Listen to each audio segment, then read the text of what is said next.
Now in the afternoon rush, all the big news and weather you need to get caught up on your day. We want to begin in Essex, where a son has killed his father, stabbing him to death, though eyewitnesses claim this was all to protect people. We want to show you where all of this happened at an apartment complex on Plains Road. Matthew Craig, only 18 years old, is now charged with manslaughter. Channel 3's Dylan Fearon was in court with Craig today and is live in Middletown with the details. Dylan, I see he was very emotional in court today.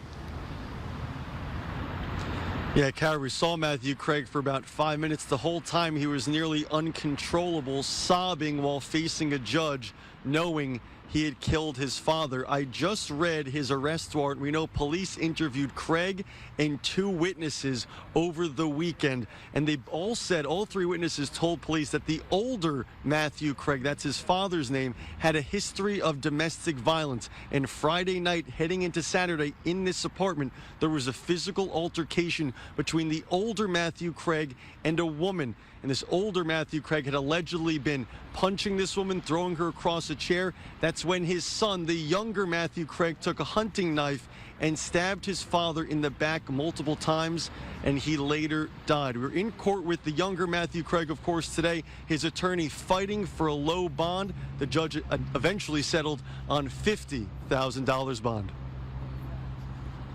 The fact that he called the police, the fact that he tried performing CPR on his father, the fact that he gave first aid, including putting pressure on the wounds, the fact that he was trying to save his dad's life after this horrible thing happened are all indications that he understands the gravity of this, okay?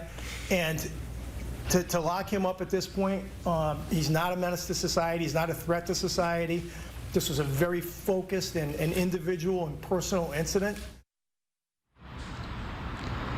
Now, there were several members of the Craig family in court today. They tell me that the older Matthew Craig had stopped taking prescription medication for bipolar disorder and schizophrenia over the last couple of weeks. Kara, this is a very unfortunate situation. The family, though, because it's $50,000 bond, tell me they'll be bonding out Matthew Craig at some point today.